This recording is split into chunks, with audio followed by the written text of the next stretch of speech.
자, 전 남편을 잔혹하게 살해한 혐의로 구속 기소된 고유정이 오늘 결심 공판을 앞두고 있습니다. 자, 오늘 결심 공판을 앞두고 있는데 지금 사건에 몇 가지 변수가 생겼죠? 네, 그렇습니다. 만약에 지금 그 전 남편 살인 사건만 있다고 한다면 오늘이 그 마지막 재판이 되는 것이 거의 확실한데요. 네. 다만 지금 하신 바와 같이 변수는 지금 그 현 남편 아들이죠. 그러니까 의붓아들 그 살해 사건 청주에서 발생한 것이 고유정으로 기소가 되었기 때문에 네. 이 사건을 지금 제주지방법원으로 이첩을 해서 병합할 가능성이 분명히 있지 않느냐. 그렇게 된다고 한다면 오늘 선고가 아니고 최종 선고가 네. 상당 부분 6개월 이상 연기될 가능성이 있지 않느냐. 예. 그것이 이제 하나의 그 변수입니다. 예. 이제 그와 같은 입장에서 보면 피해자가 1인인 경우와 피해자가 2인인 경우에 있어서 예를 들면 검찰의 구형량도 연동돼서 좀 달라질 가능성도 분명히 있고요. 네. 예. 재판장도 최종심에서 과연 법정 최고형을 선고할 것이냐. 이 부분도 1인에 대한 살인과 2인에 대한 살인이 물론 이 가족에 대한 살해이기 때문에 만약 유죄라고 한다면 말이죠. 네. 인명경시 그 풍조이기 때문에 인명경시 범죄이기 때문에 분명히 그 가중 요소가 됩니다. 다만 이것을 분리해서 선고할지 아니면 병합할지 이것이 하나의 지금 변수가 된 상황입니다. 예. 근데 지금 전 남편 유족 측에서는 사실 오늘 만약에 결심 선고가 이뤄진다면은 공판이 이뤄진다면은 사실상 이 사건이 마무리되는 그런 상황인데 여기에 또 병합이 돼서 재판이 더 길어질 우려가 있기 때문에 반대하고 있는 상황 아니겠습니까? 왜냐하면 이제 전 남편의 가족분들은 7월부터 이 일이 끌어져 왔었고 이 6차례 공판 과정 중에서 유가족으로서는 도저히 감당하기 어려운 얘기를 재판장에서 쏟아져 나왔지 네네. 않습니까?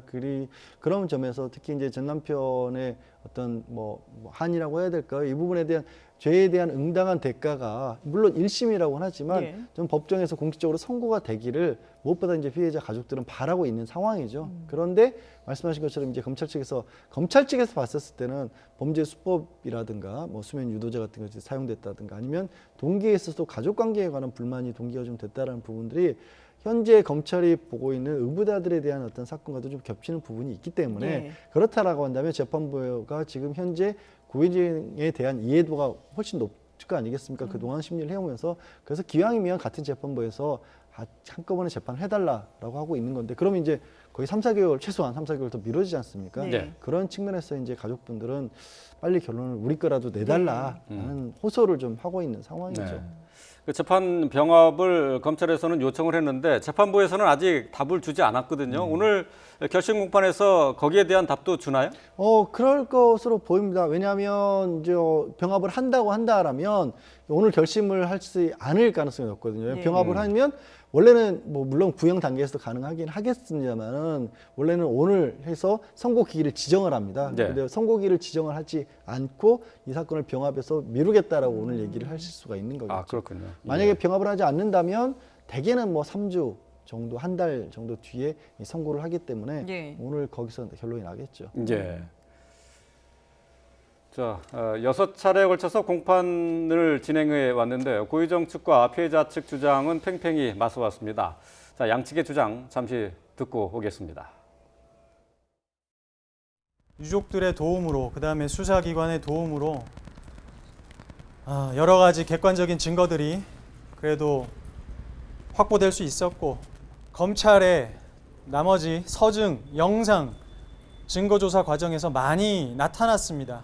그거 쭉 훑어드렸잖아요. 거기 어디 살해 계획 어디 있었습니까? 예? 단어 뭐 나왔습니까? 예? 졸피뎀 뭘 때문에 나왔죠? 버닝썬 때문에 나왔고 아니면 그 불면증 때문에 나왔었잖아요. 자, 전 남편 살해 사건의 가장 큰 쟁점은 역시 우발적 살인이냐 아니면 계획적 범행이냐 거기에 모아지고 있는 거죠. 네, 그렇습니다. 사실은 이제 그 고유정 측에서는 남편의 일정한 성도착적 그 모습으로 접근을 하는 것을 막기 위한 이런 그 방편으로서 어쩔 수 없이 수박 옆에 있었던 도구 등을 활용을 했다. 즉 네. 우발적이었다라고 얘기를 하는 것이고요. 이것에 정면을 반박하는 것이 이제 그 지난번 공판에서 검찰이 이를테면 녹취록도 이렇게 그 제공을 했던 것 같습니다. 네. 이 펜션에 이미 일주일 전부터 점검을 하고 심지어 그 주인이 확인을 하는 것까지 챙겼고 더군다나 전화가 8시 30분부터 9시 50분까지 펜션 주인으로부터 왔는데 사실 그 시점에서 살해가 이루어졌고 시신 훼손 행위가 있었는데 이것을 뭐 물감으로 표현한다든가 이것은 너무 그 잔혹하다에서부터 네. 더군다나 그 수면 유도제가 분명히 발견이 되었고 그 혈흔 패턴 분석을 국과수의 물리적인 검증으로 의해서 그 보여줬고요. 또 더군다나 혈액에 있었던 것이 남편에서 발견된 혈액이다. 이런 것들을 포함해서 네. 아까 잠깐 그 나왔습니다만 사전에 인터넷 등의 살해를 용이하기 위한 또는 살해 이후에 유기를 용이하기 위한 검색어를 미리 찾아봤다. 네. 이것은 다분히 이제 그 계획적이다. 이 부분이 마주치는 이런 부분이고요. 네. 지금 그 고유정 측에서는 계속 이것을 부인하기 때문에 이것도 결국은 중요한 나중에 그 법관이 그 이를테면 법정 최고형을 선고할 것이냐 네. 여부를 판단하게 되는 또 중요한 변수가 되지 않을까 생각됩니다. 예. 네. 자, 이런 부분들을 고려해서 최종 선고기를 오늘 결심 공판에서 얘기를 할지 아니면 또 다른 사건과 의붓아들 살인 사건과 병합을 할지 저희가 또 신속하게 보도를 해드리도록 하겠습니다. 네, 지금까지 이웅혁 건국대 경찰학과 교수 그리고 양지열 변호사와 함께했습니다. 잘 들었습니다. 네, 고맙습니다.